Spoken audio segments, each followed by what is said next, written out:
Secret Invasion is the most amazing Disney Plus series that Marvel has ever made. At least that's what I wish I could say.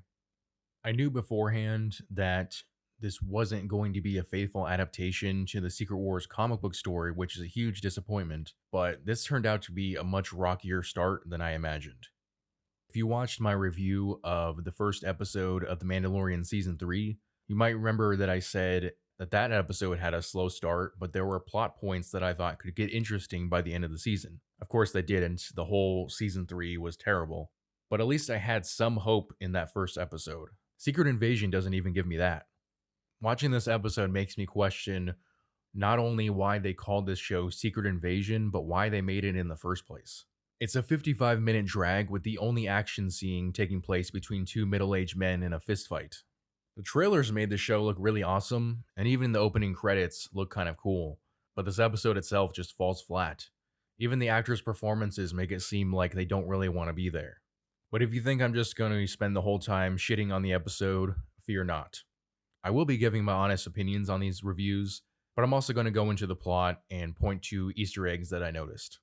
So I wouldn't blame you if you don't remember the plot of Captain Marvel. But at the end of that film, a number of Skrull refugees decided to make Earth their home, with Nick Fury pledging to find them a new planet. It's roughly 30 years later, and Nick Fury hasn't kept his promise, leading to a young Skrull named Gravik to start a colony called New Skrullos on Earth and try and instigate a war between the United States and Russia, hoping that in the potential nuclear fallout, that the Earth would be empty and uninhabited, left open for the Skrulls to take over. This colony that he has is occupied mainly by zealots who are fully into his cause, except for one Skrull named Gaia, who's actually the daughter of Talos, the main Skrull leading the refugees in Captain Marvel. She seems to genuinely care for the Skrull people and doesn't really seem to want to kill humans, but is willing to go along with the plan for now, at least until she finds out that Gravik actually killed her mother. So if you watch that first 5 minutes that was released early, where Agent Ross was talking to Agent Prescott, who had all these conspiracy theory ideas and this huge wall of conspiracies, well, that guy was actually correct. There was a Skrull invasion going on. In fact, that Everett Ross was actually a Skrull who killed Prescott, tried to get away with evidence, but was killed indirectly by Talos.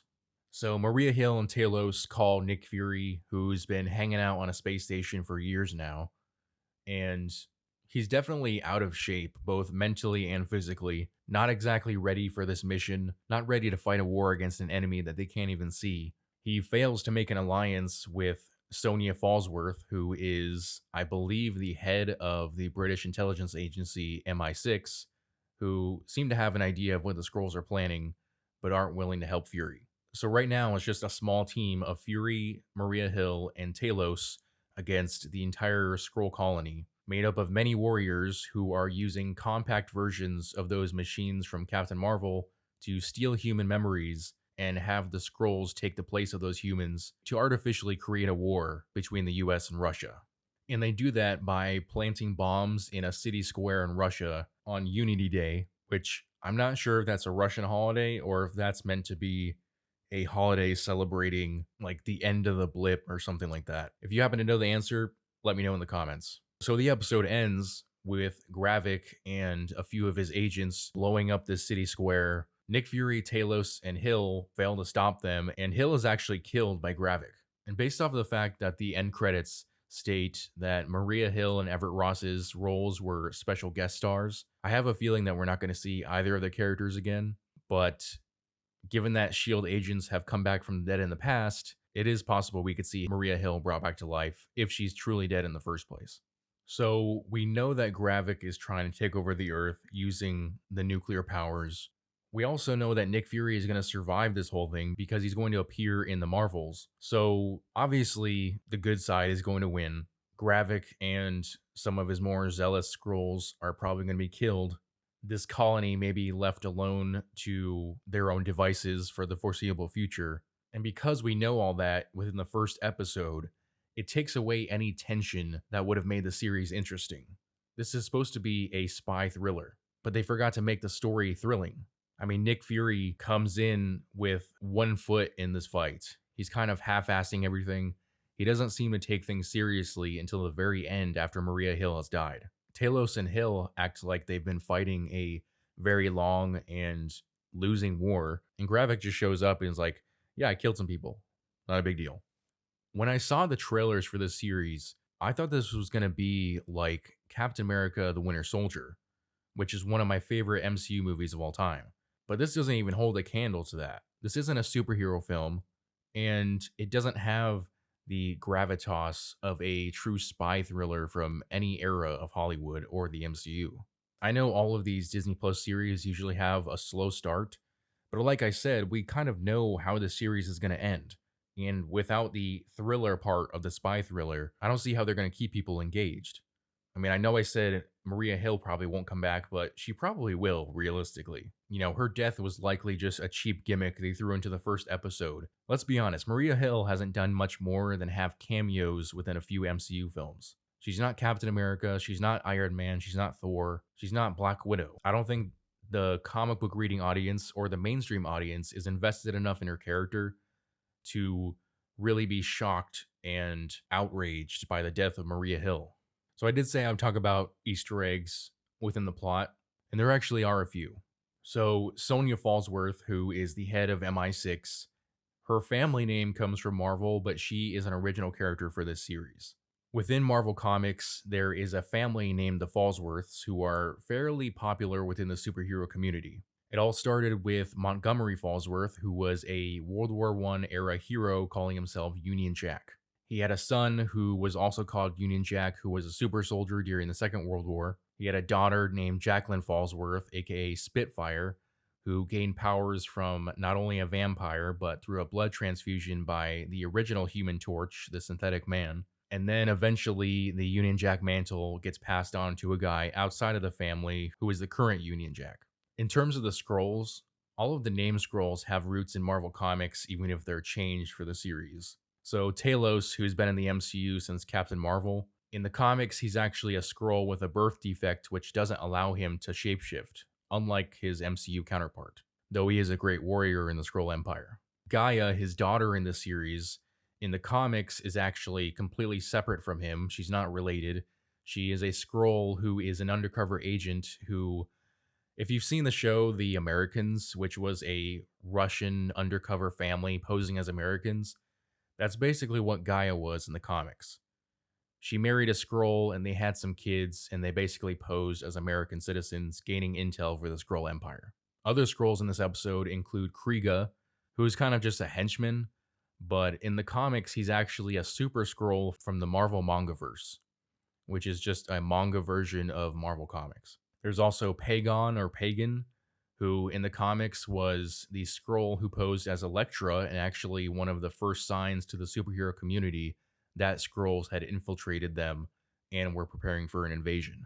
And lastly, there's Xerxu, who is a fairly minor Skrull in the comics. He was a Skrull who was active in the 50s, and his main enemy was a hero named 3D Man, who had powers, but he also had the ability to see through a Skrull's identity. So those are the main Easter eggs.